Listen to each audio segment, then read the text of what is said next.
We interrupt this program to bring you an important Wayfair message. Wayfair's got style tips for every home. This is Nicole Byer, helping you make those rooms flyer. Today's style tip: when it comes to making a statement, treat bold patterns like neutrals. Go wild! Like an untamed animal print area rug under a rustic farmhouse table from Wayfair.com. Ooh, fierce! This has been your Wayfair style tip to keep those interiors superior. Wayfair, every style, every home.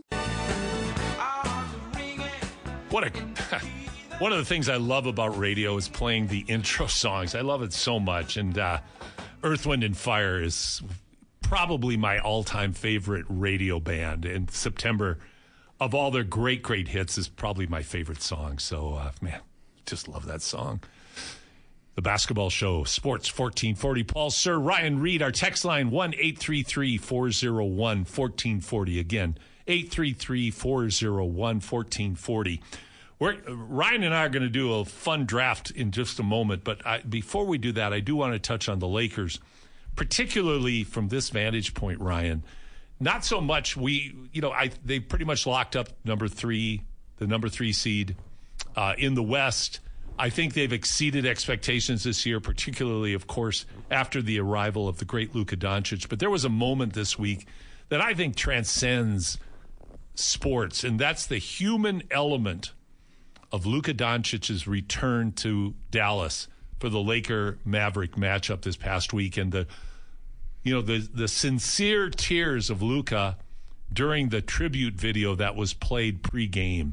I don't know if you saw that, Ryan. I did. But that was genuinely a special human moment, wasn't it? It just shows that Luka's ties to Dallas are going to be lifelong. And I don't know if you saw this too, but after the game, he didn't fly back with the team to LA. He stayed after and hosted a couple of events in Dallas for the kids and gave back a little bit more to his basically, he got there as a teenager, right? So he essentially grew up as an adult in Dallas. And it kind of shows that loyalty to a city. It's beyond just it being an actual, like, a bunch of buildings. It means something to your heart, right? So you got to feel for Luke a little bit there. It's also crazy how the entire crowd was chanting, "Fire Nico," and Nico just sitting there on the sideline. Sitting there. If there is one team that should have made a personnel change in the front office, it's the Dallas Mavericks, although the ownership was complicit, of course, in this. One of Mark Cuban's interesting comments was that when he sold his majority interest in the Mavericks, he thought he would still be consulted because of his decades of experience of running an NBA game, that he would be consulted when big moves were being made, and he had to find out, like everybody else, about this ridiculous trade. There's lots of videos of him on the sideline just shaking his head when Luke is like, he had 45 on the Lakers too. And there's a quote from Mark Cuban way back in the day, not back in the day, like in probably like 2021. But he's like, if you asked me I had to do one of the either, I'd either divorce my wife or trade Luka Doncic. He said, catch me at the court office filing papers to divorce my wife. And then as soon as he sells the majority stake a year later, he's gone. These idiots, and they are idiots, make this unbelievable move. What would you do if you're just sitting the court side for a team that you own and all the fans are yelling, "Fire Paul"? What would you do? I would be. You just like sit there? Would you leave, or are you just taking it in? I guess you just have to take it in. Like, he has no choice but to take it in, because number one, he earned it, but number two, it's his job, and number three, he has to accept the court of public opinion's decision, and they all want him fired, and he should be. But the reason he won't be is because it's what he did, the bidding of the owners, and it's as stupid as it is. And just the asterisk always to that is Anthony Davis is a great player, but they didn't get draft picks. No. Boston, OKC, the way they've built these strong teams is through trading for picks. And you give away one of the top three players in the game, and you don't get any picks for it. You get an injury-prone all-NBA talent, but that ain't enough. It's just silly. So, it was a human moment. Luka torched them. The Lakers are going to be intriguing as we go into the playoffs, certainly. All right, we got to draft an all-time team here. So, Ryan, why don't you walk us through what we're going to be doing? And, again, the text number is 833-401-1440. If you have an opinion on any of our draft picks or you want to make a case for any of your draft picks, please let us know, 833-401-1440. So I did a draft similar to this last week when it was just me on the last segment. It was a ChatGPT draft. I drafted a team, and I told ChatGPT to draft against me. And then I told it to simulate the game, and I gave a little bit of feedback. And people liked it from the text messages that I got and the people I saw after. So I thought we'd do it this week, but it's going to be Paul versus me. And then I'm going to put the teams into ChatGPT, and we're going to simulate the team, and I'll get some stats. I'll get who wins. Except this time we're going to do an all-time draft, and Paul elected to pick first. So it's going to be a snake draft like those who do fantasy football, fantasy basketball. We're going to snake draft it. So it goes, Paul gets the first pick. I get the second and third picks. He gets 4, 5. I get 6, 7, he gets 8, 9, and I get 10. And then we'll each have 5 players. We're going to do, I guess you don't have to draft by position, but ChatGPT will take that into account. And we're just going to put it in the simulator, and we're going to see who wins. All right. I'm ready to go. Okay, first pick goes to Paul. Play the music like bum, bum, bum, bum, ba-da-dum, bum, bum. That's beautiful. Allen Iverson. No, I'm joking. It was the first pick, I guess. Yeah, he was. Michael Jordan. Michael Jordan with the first pick. I think that makes sense, I guess. Oh, what are you talking about? I guess. I'll take LeBron and with pick 2. Was that a reaction to my my pick? No. I guess we'll just call it even. I said I guess, me. And you'll scoff. Don't mind me. I'll take LeBron and Kareem. Good choices. That's better than my reaction to yours. Thank you. I'm flattered. Yes. Okay. So now I get 2 now, right? Yeah. Okay. I'll go with Bird and lots of options. I'm going to go with Bird and Magic. Magic, great pick. I was going to pick Magic. Okay. So there you go. Now I get 2, and I am going to go with Steph Curry. I think I have to put him in the ball action with LeBron would just be too hard to pass up at this point. Great choice. And I'm going to go with there's lots of big men at the top of the board, but it's like you can't have so many big men, right? Mm-hmm. I'll pick Curry, and I'll go with I'm going to pick Kevin Durant. Let's go a little bit of a modern team here. LeBron, Kareem, Curry, and Durant is my team so far. Okay. You're up. Great choices. I'll go with 2 picks to round out your team. I'm going to go with a power forward with Timmy Duncan at the power forward. And then, let's see. You know what? I'm gonna go with Bill Russell in the post because I love the idea of Russell's athleticism and defensive diversity. So you've got a rim protector who doesn't need the ball to really be effective. You've got a great power forward in Duncan. So, yeah, I'll go with that. So, yeah. So my team is Jordan, Magic, Bird, Tim Duncan, and Bill Russell. How many wins do you think that team would have 82, in a season? Do you think they don't lose one? Yeah. It'd be tough to beat. I mean, they're beatable. I mean, because Magic and Bird are not elite defenders. But they're just so great at what they do. Okay, so my team right now is LeBron, Kareem, Curry, Durant, and now I have 1 pick left, and I'm gonna pick Kobe Bryant's on my mind, but I don't know completely if that's gonna be the move. Kobe. You know what? I'll pick Giannis for the 4. It's gonna be a bit of a bold pick. Would you say he's higher than Kobe all time? Probably not. No. Boy, that's a tough one. It's honestly they're both like in that like. Probably 8. No, Kobe. I'd have to say Kobe's higher. Just he's 1.5, right? But yeah, but Kobe had Shaq. Maybe just pure skill wise. Well, for 2 of them he didn't, and Giannis only has 1 without Shaq, I guess, quote unquote, right? Yeah. That's a tough choice because they're 2 different players, 2 different positions. But you've got a guy who won 5 and a guy who's won 1, and a guy who could shoot and a guy who can't.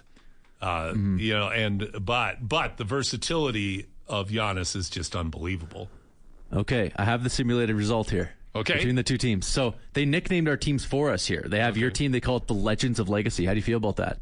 I guess. Are the movie rights available for that one? I hope so. Legends of Legacy. I like that. So it's described your team as basketball IQ through the roof, defensive playmaking clutch gene. This team will grind you down with precision. Is that an accurate assessment, you think, of your squad? Pretty much, yeah. Yeah. Mine is called the Modern Marvels. Yes. Yeah. Oh, AI is there we ridiculously go. cool. For me, it says sheer offensive firepower, size, speed, shooting, impossible to guard in transition or on the perimeter, which is that's a big part of the game, I guess. So the simulated game result, they said it would go to 7 if it was a playoff series, neutral court, and then the prime versions of everybody. That was their characteristics.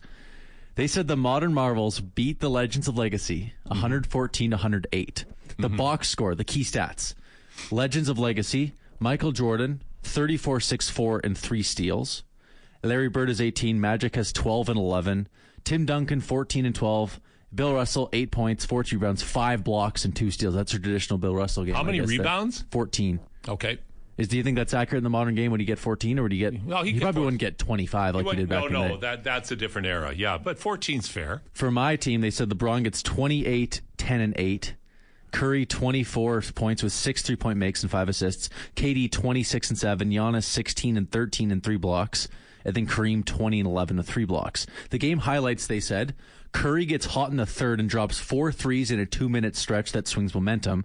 MJ keeps Team 1 in it, surprise, surprise, with the classic late run. He had 10 straight in the fourth, he said.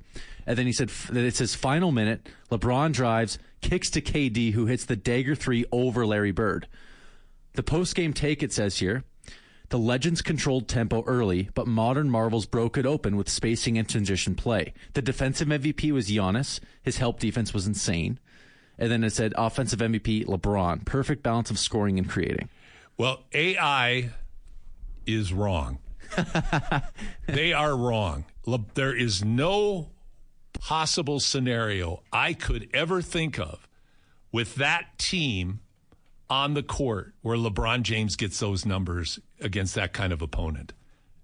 Now, Bird can't guard LeBron straight up and stop him, but he can bother him. Bird's numbers are ridiculously low, and there's no way LeBron is the dominant talent with those numbers on that team. Absolutely no way. Like, they have Jordan being the leading scorer. That I get. But LeBron James in that 10, no way. So he is that effective. I responded to ChatGPT and I said, Team 1 says there's no possible scenario where LeBron gets those numbers against that team. And they said, yo, fair. You're not wrong to question that stat line. That's what he said. And he said, let's get a revised game. So it says revised game take, more defense, more sweat. It says final score, Legends of Legacy 102, lower scoring, Modern Marvels 98. So it gives you the win because I kind of asked it too, granted. Yeah. But it said MJ 31, 7, and 4 in this new one, and they held LeBron to 27 and 6 with 5 turnovers.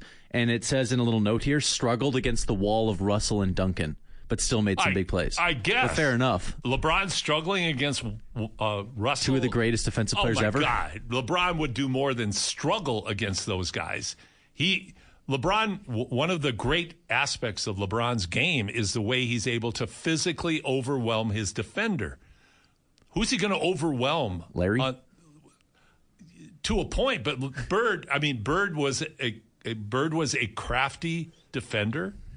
He wasn't a quick defender, but project this out as well. If you put into and go back to AI on this, put peak Bird against peak LeBron and ask for their stat lines when they're the same age, like 28 or 29 when they're at their peaks. Bird's numbers are better than LeBron's, and Bird is an incredible team player. Magic, an incredible facilitator. So you've got. I just don't see any way LeBron has the high 20s against that team as the primary offense. I can see somebody else. I can see Curry getting a little bit more, although Michael would lock him down. Michael would bother him. Let me put it Michael that way. would. Yeah, Michael's one of the most talented defense players as well. Your team is full with just defensive talent that has obviously offensive talent as well, but defensive is the big thing for your team. Hey, Well, they're grinders. They're bulliers. Yeah. They're physical. They're big. I mean, you're going. your shortest guy is like 6'6". That's Michael. Yeah. Michael's 6'6". Yeah. Magic and Bird are 6'9". Bird's more 6'10" than 6'9". Magic's more 6'8" than 6'9". But then you've got Russell at 6'9". But the thing with Russell was his athleticism and his timing and his skill, and Duncan 6'11". So I put the peak seasons together for Larry Bird and LeBron. So they said Larry Bird's peak season was 85-86. That's when the Celtics went 67-15. He won MVP in the title. That's probably fair. Would you agree that's peak season? Yep. LeBron, they said the peak's arguable, but many agreed 2012-2013 Heat LeBron is when he won MVP. They were 66-16. They won the finals run. He should have won Defensive Player of the Year, but Gasol took it even though he was all defensive second team. Yep. Anyways, points that season, LeBron 26.8, Bird 25.8.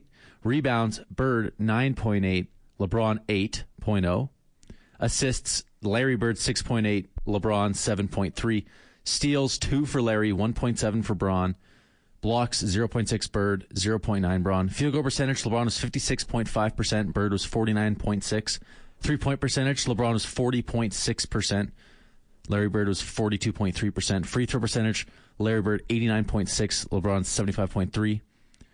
And they both won MVP. And defensive rating, LeBron had him by 5 points. LeBron was 98 and 98.3, and LeBron was 90.3. Larry Bird is 103.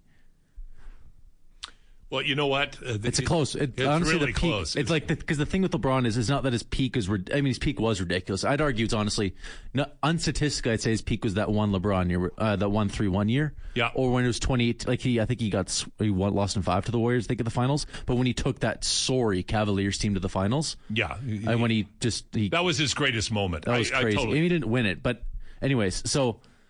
That's the argument with LeBron, where it's like it's more like this huge peak. But Larry Bird's peak versus like LeBron's best season, you can kind of see the comparison. 100%. And the comparison's valid, but I think what the numbers tell me is LeBron in his prime was a much better defensive player than oftentimes people think of him. That's number one. But number two, for Larry Bird is, for the critics of Bird, it's always his lack of athleticism and explosion. But when you see a defensive rating like that, he's still a good defender. And I think when you watch era basketball, which is very, very different. The 80s is very different than now. Spacing, completely different. Athleticism overall, completely different. But you watch how hard Bird worked and how he defended. He could get beat off the dribble or off the bounce by a quicker, more athletic player, but not that often. And what people will say is, you can't believe how big Larry Bird is. I saw Bird. You said 6'10", right? Well, they list him at 6'9".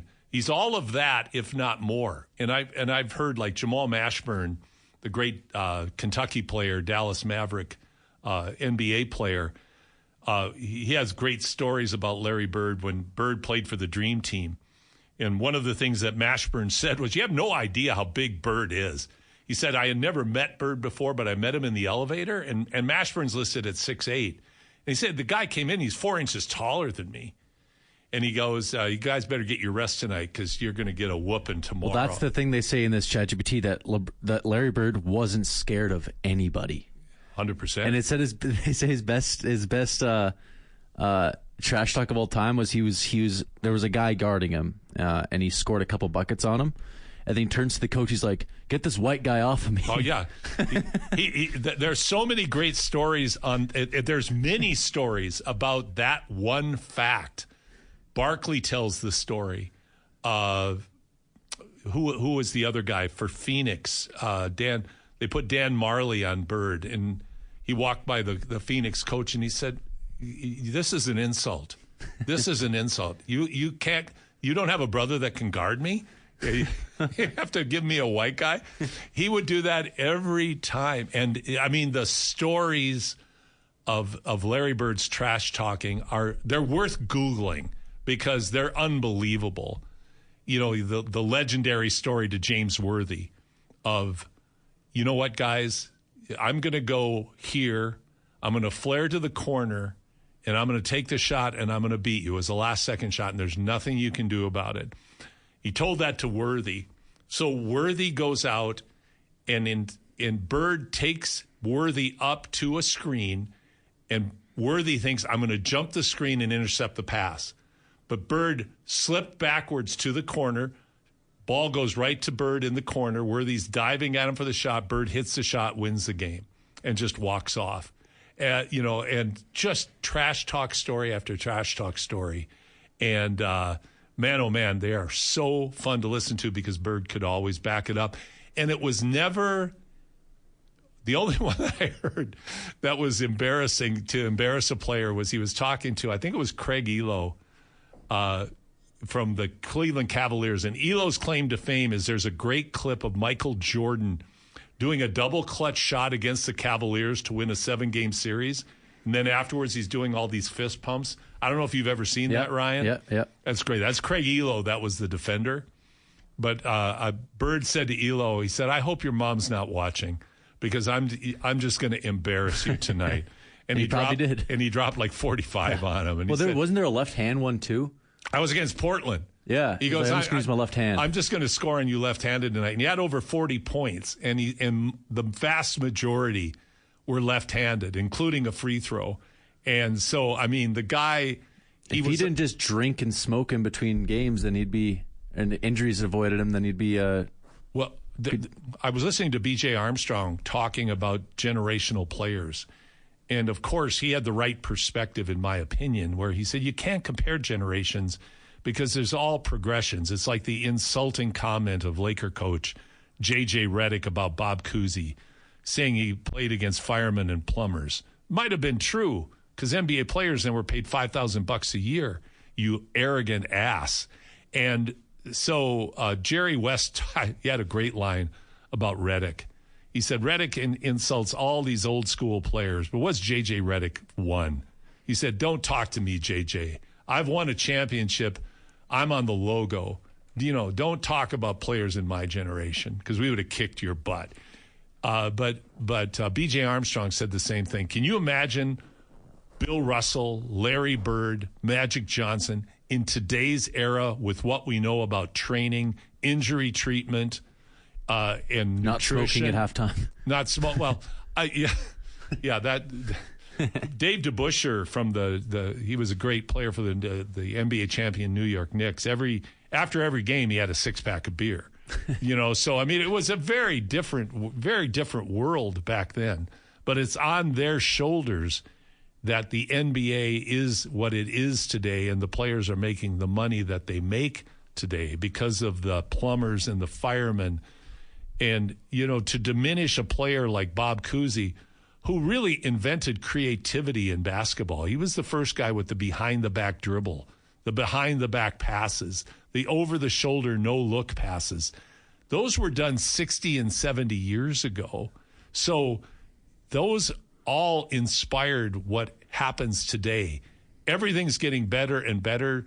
Training, discipline, nutrition, strength, longevity, equipment, shoes, you name it. It's all better.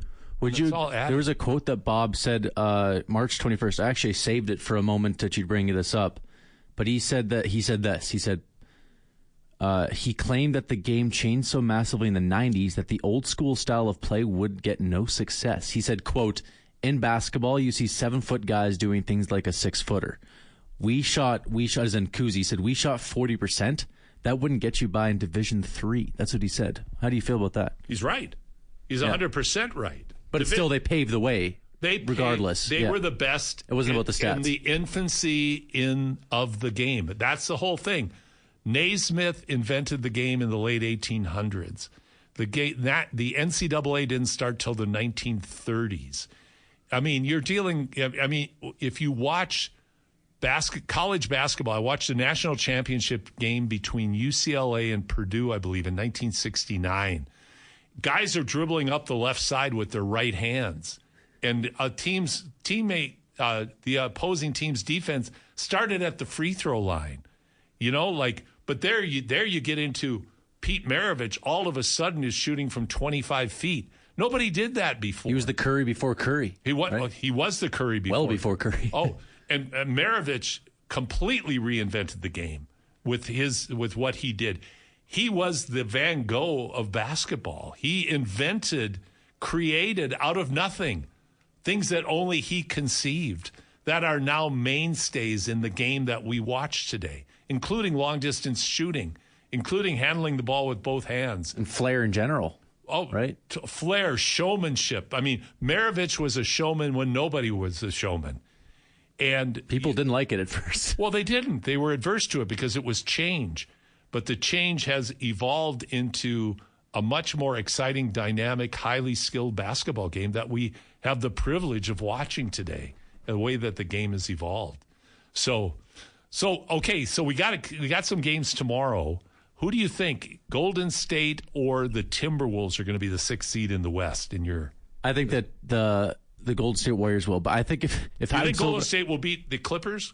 Because yes. What do the Clippers have? What do they need? Do they need anything? If the Clippers win, they're not in the play-in. If the loser of that game's in the play-in. Okay, so the Clippers have to win and the Warriors have to win. So they're both going to be going at it. So you're picking the Warriors over the Clippers. I say the Warriors win it. They get the Clippers. Okay. I hope the Clippers get it because I feel like a LeBron Curry first round is like unfortunate. We need a LeBron Curry like conference final. Or I don't know if conference semi. And I don't know if what we're going to see because the Clippers are really good. I know. And they're playing really well. They only beat the Kings by 1, I will say, yesterday. Yeah. They should have beat them by more, but well, yeah, and the Warriors and the Wolves have no one to blame themselves for the position that they're in. The Wolves are up 24 on Milwaukee in the second half and lose last week, and the Warriors lose to San Antonio without Wemby, without Fox at home on Iowa boy Harrison Barnes. Really exciting three-pointer. He's Ames, right? Ames, Iowa's finest. Ames, Iowa's one of the finest. There's a lot of good Ames, Iowa basketball players. Freddie Hoiberg is another one. Bulls head coach legend, right? Yeah, absolutely. So anyway, they have no one to blame, but it's so interesting how over 82 games, the marathon we've talked about the whole time on the show, Ryan, that you've got this 82 game marathon. But when you don't take care of business, you can always look back on all these instances through the course of the year when you had control in a game you should win and you let it go, and now that comes back to haunt you and all the pressures on the line. I'm going with the Wolves at the 6th seed, and we'll see what happens. We will see what happens. It's going to be a very exciting next couple days here, and in the play-in too. I mean. Absolutely. The Kings will be in the playoffs, mark my words. Absolutely. I do a blog every week. You can find our blog on my 3x3 website, 3x3ba.ca. Talk about a lot of these matters, and Ryan and I are going to turn it up a notch in terms of the coverage that we have during the week in the upcoming NBA playoffs. So thanks so much for everybody for joining us today, spending your Saturday morning with us on the basketball show on Sports 14.